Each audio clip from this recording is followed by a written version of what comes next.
Welcome to doctor M D sir biology class. आज के class के अंदर दोस्तों हम पढ़ने वाले हैं सेल। सेल क्या है? क्लास 9 के अंदर आप लोगों ने सेल के बारे में बहुत सारी डिटेल पढ़ी हुई है। फिर से हम क्लास 11 के अंदर उससे ज्यादा थोड़ा आगे पढ़ेंगे। सेल सेल जो है आप जानते हैं बेसिक यूनिट ऑफ लाइफ है। जैसे कि हम घर बनाते हैं तो वहां पे जो हम वॉल क्रिएट करते हैं तो हमारी जो वॉल होती है वो ब्रिक से बनी हुई होती है, मतलब ईंटों से बनी हुई होती है। तो हमारा वॉल का बेसिक यूनिट क्या हुआ? ब्रिक्स, ईंटें। उसी तरह से हम लिविंग ऑर्गेनिज्म है तो हमारी जो बॉडी है वो बॉडी बनी हुई है सेल से। सेल आपने सुना होगा कि सेल जो होते हैं वो सेल इकट्ठा होकर टिश्यू बनाते हैं, टिश्यू इकट्ठा होकर ऑर्गन बनाते हैं, ऑर्गन इकट्ठा होकर ऑर्गन सिस्टम बनाते हैं। तो हमारी बॉडी का बेसिक यूनिट क्या हुआ बेटा? सेल। तो cell is a structural and functional unit of life. Cell basic unit of life. तो ये चीजें हमने क्लास 9 के अंदर भी पढ़ी हुई है। थोड़ी सी बात करते हैं कि ये जो स्ट्रक्चर है वो स्ट्रक्चर जनरली सेल का है, यू नो अबाउट। अब सेल की जब हम बात करते हैं तो cell basic unit of life है। उसके अलावा structural and functional unit of life है। क्यों? तो स्ट्रक्चरल क्यों बोलते हैं? तो smallest unit of life, smallest unit of living organism. हर एक जो लिविंग ऑर्गेनिज्म है, हर एक जो लिविंग ऑर्गेनिज्म है वो सेल से बना हुआ है। अब सेल से बना हुआ है तो बेसिक सी बात है कि सेल कितना छोटा होगा, मतलब कि स्मॉलेस्ट यूनिट ऑफ लाइफ, और वो इकट्ठा होके एक पूरी बॉडी क्रिएट करता है तो उसको स्ट्रक्चरल यूनिट बोला जाता है। इसके अलावा फंक्शनल क्यों बोला जाता है? फंक्शनल इसके लिए बोला जाता है कि फंक्शनल मतलब कि capable carrying out all life process. वो सेल जो होता है वो हर एक लाइफ प्रोसेस कर सकता है, जैसे कि न्यूट्रिशन, एक्सक्रिएशन, रेस्पिरेशन। इसके लिए उसको फंक्शनल यूनिट भी बोला जाता है। तो इससे पता चलता है कि सेल स्ट्रक्चरल यूनिट भी है और फंक्शनल यूनिट भी है दोस्तों। All organisms are composed of cells, मतलब कि हर एक लिविंग ऑर्गेनिज्म सेल से बना हुआ होता है। Some are composed of single cell and are called unicellular, मतलब कि जो एक सेल से बने हुए होते हैं उसको हम यूनिसेल्युलर बोलते हैं, और एक से ज्यादा सेल जिसके अंदर होते हैं उसको हम मल्टीसेल्युलर बोलते हैं। तो सेल के टाइप्स कितने हुए? There are two types, one is unicellular, second one multicellular. तो क्लियर हो गया दोस्तों। तो ये थे सेल की बेसिक बात। अब हम आगे बढ़ रहे हैं तो चैनल के साथ अगर आप नए हैं तो चैनल को सब्सक्राइब कीजिए, ऐसे नए नए वीडियो आते रहेंगे। और इसके बाद हम देखते हैं व्हाट इज सेल। सेल के बारे में बात करते हैं। What is cell? तो सेल जनरली बात करेंगे कि सेल क्या है। तो सेल जो है वो इंडिपेंडेंट एग्जिस्टेंस है। इंडिपेंडेंट एग्जिस्टेंस, इंडिपेंडेंट एग्जिस्टेंस मतलब अपनी जिंदगी अपनी तरह जीता है। सेल इंडिपेंडेंट है, इंडिपेंडेंट एग्जिस्टेंस है and performing the essential function of life, मतलब कि वो जो सेल है वो अपने सारे फंक्शन परफॉर्म कर सकता है। सारे फंक्शन परफॉर्म करना मतलब क्या? तो देखते हैं कि यूनिसेल्युलर ऑर्गेनिज्म की बात करते हैं तो एक एग्जांपल लेते हैं, जैसे कि हम अमीबा की बात करते हैं। अगर हम अमीबा की बात करेंगे तो हमें पता है कि अमीबा जो होता है वो amoeba generally unicellular living organism है। अब अमीबा यूनिसेल्युलर ऑर्गेनिज्म है तो वो अपना फूड ले सकता है, मतलब वो एक ही सेल है, एक ही सेल से बना हुआ है, लेकिन वो न्यूट्रिशन कर सकता है। वो अपने टोटल जो काम होते हैं, मतलब कि न्यूट्रिशन करना, एक्सक्रिएशन करना, रेस्पिरेशन करना, ये सभी काम वो अकेला कर सकता है।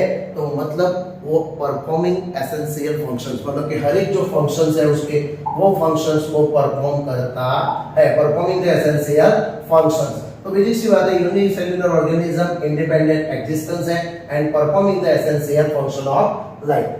Anything less than a complete structure of a cell does not ensure independent living.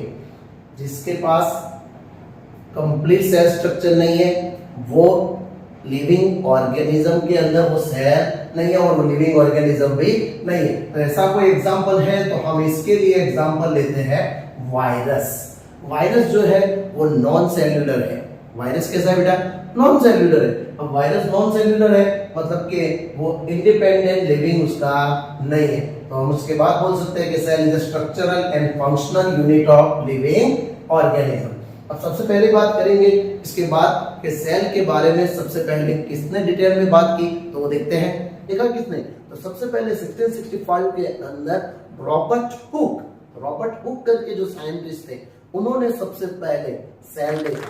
Cell उन्होंने कैसे देखा, तो 1665 के अंदर सबसे पहले जब वो फाइंड आउट कर रहे थे तब उन्होंने देखा कॉर्क के अंदर, कॉर्क प्लांट के अंदर जनरली उन्होंने देखा कि कोई हनीकॉम्ब लाइक स्ट्रक्चर उनको दिख रहा था। जो हनीकॉम्ब लाइक स्ट्रक्चर जो उनको दिख रहा था, उनको बोला कि ये सेल मतलब रोब। सेल किसने देखे, तो लिविंग सेल फाइंड आउट किए थे एंटोन वन ल्यूवेनहॉफ। क्लियर दोस्तों।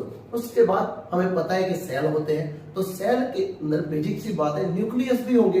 तो सेल का जो न्यूक्लियस है, वो न्यूक्लियस किसने फाइंड आउट किया, न्यूक्लियस फाइंड आउट किया दोस्तों रॉबर्ट ब्राउन। 1831 के अंदर रॉबर्ट ब्राउन करके जो साइंटिस्ट थे, उन्होंने न्यूक्लियस फाइंड आउट किया। तो भैया सेल थियरी की बात करते हैं, तो सेल थियरी क्या है, किसने दी। सबसे पहली बात है कि 1838 के अंदर मैथियस लेयडेन जो जर्मन बॉटनिस्ट थे, उन्होंने large number of plants and observe that large number of plant observe किए, और ऑब्जर्व करके क्या बताया, observe that all plants are composed of different kinds of cell which form the tissue of the plant। मतलब कि हर एक जो plant होता है वो डिफरेंट काइंड ऑफ सेल से बना हुआ होता है, और वो सेल इकट्ठा होके टिश्यू बनाते हैं। किसने फाइंड आउट किया बेटा, मैथियस लेयडेन जर्मन बॉटनिस्ट। कौन से थे, जर्मन बॉटनिस्ट। किसके ऊपर स्टडी की, प्लांट्स के ऊपर स्टडी की। क्या बताया, plants are composed of different kind of cell, और वो कनेक्टेड होके क्या बनाते हैं, टिश्यू। तो प्लांट के ऊपर स्टडी किसने की, मैथियस लेयडेन। इसके बाद जब हम बात करते हैं कि उसी टाइम पे 1839 के अंदर एक और साइंटिस्ट थे, थियोडोर स्वान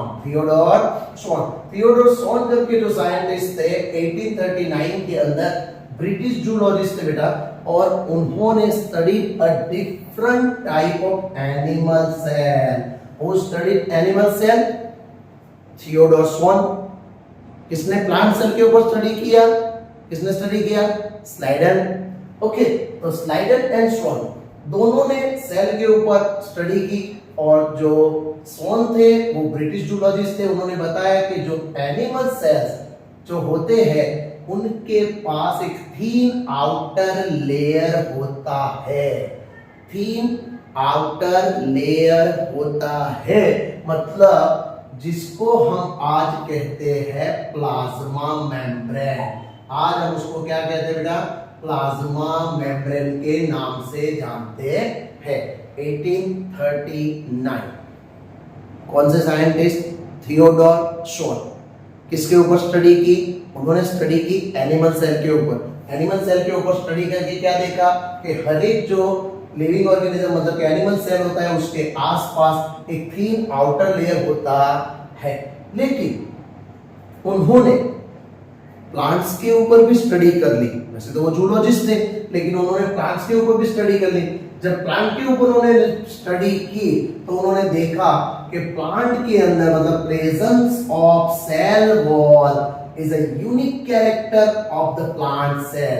उन्होंने बताया कि प्रेजेंस ऑफ सेल वॉल मतलब कि सेल वॉल जो होता है, वो सेल वॉल यूनिक कैरेक्टर है प्लांट सेल का। प्लांट सेल का क्या है, यूनिक कैरेक्टर। और उसी के हिसाब से दोनों ने मतलब कि Schleiden and Schwann propose the hypothesis that the bodies of animal and plants are composed of cell and product of cell. तो स्वान ने प्रपोज किया एक हाइपोथेसिस, जिस हाइपोथेसिस का क्या था कि bodies of animal and plants are composed of cell and product of cell. मतलब कि हर एक लिविंग ऑर्गेनिज्म की जो बॉडी होती है, हर एक लिविंग ऑर्गेनिज्म किससे बना हुआ होता है, हर एक लिविंग ऑर्गेनिज्म बना हुआ होता है composed of cells and product of cells. तो ये बात आपको याद रखनी है दोस्तों। तो इसी को सेल थियरी बोला गया। और ये सेल थियरी की जब बात हुई, तो स्लाइडन एंड स्वान दोनों ने ये थियरी फॉर्मुलेटेड की थी, उसका नाम था सेल थियरी। सेल थियरी किसने दी, तो सेल थियरी दी स्लाइडन एंड स्वान। उसमें 1838 में स्लाइडन प्लांट सेल के ऊपर स्टडी की, 1839 में थियोडोर स्वॉप एनिमल सेल के ऊपर स्टडी की और उसके अलावा उन्होंने प्लांट सेल की भी स्टडी की, क्योंकि उन्होंने बताया कि प्लांट के अंदर एक यूनिक कैरेक्टर होता है जो एनिमल सेल के अंदर नहीं होता है, और प्लांट के अंदर यूनिक कैरेक्टर, यूनिक स्ट्रक्चर कौन सा होता है? Presence of cell wall, presence of cell wall, presence of cell wall. Is that clear दोस्तों? लेकिन ये दोनों साइंटिस्ट तो ये नहीं बता पाए, they did not explain how new cells were formed। नए सेल कैसे बनते हैं वो बता नहीं पाए। नए सेल कैसे बन रहे, किस तरह से बन रहे, तभी एक नई एंट्री हुई, रुडोल्फ विर्शॉ 1855 के अंदर एक और साइंटिस्ट रुडोल्फ विर्शॉ आए और उन्होंने बताया, first explain that cells divided and new cells are formed from pre-existing cells। मतलब कि सेल डिवाइड होता है और जो नए सेल होते हैं वो पुराने सेल डिवाइड होने की वजह से उसी के अंदर से बनते हैं। मतलब कि new cells are form from pre existing cell. नए सेल किस तरह से बनते हैं? जो पुराने सेल होते हैं उसी के अंदर से नए सेल प्रोड्यूस होते हैं और उसको बोला गया, ये याद रखना है, ओमनीसेल्यूला ई सेल्यूला। ओमनीसेल्यूला ई सेल्यूला, ये क्वेश्चन नीट में पूछा जा चुका है। ये क्वेश्चन नीट में पूछा जा चुका है। What is the meaning of omnis cellula e cellula? Omnis cellula e cellula means all new cells are formed from pre-existing cells। all new cells are formed from pre-existing cell। तो ये जो MCQ है वो आपको याद रखना चाहिए क्योंकि ये नीट में भी पूछा जा चुका है। ये जो चैप्टर है बेटा वो नीट के लिए बहुत ही बढ़िया सा चैप्टर है, अच्छा सा वेटेज है इसका, तो ये आपको बहुत अच्छी तरह पढ़ाऊंगा मैं, आप ध्यान रखिए, चैनल को सब्सक्राइब कर लीजिए। और उसके बाद ही modified the hypothesis of Schleiden and Schwann to the give cell theory final shape। cell theory final shape मतलब कि ये जो रुडोल्फ विर्शो ने जो बात बताई उसके बाद उन्होंने मॉडर्न सेल थियरी बनाई। क्या बनाई? Modern cell theory. जनरली हमें पता है कि स्लाइडन और श्वान ने तो बोला ही था कि क्या बोला था कि जो हर एक जो सेल है वो हर एक जो लिविंग ऑर्गेनिज्म है वो सेल और उसकी प्रोडक्ट से बने हुए होते हैं। तो फिर फाइनल सेल थियरी क्या बनी? फाइनल सेल थियरी क्या थी? तो number 1, all living organisms are composed of cell and product of cell.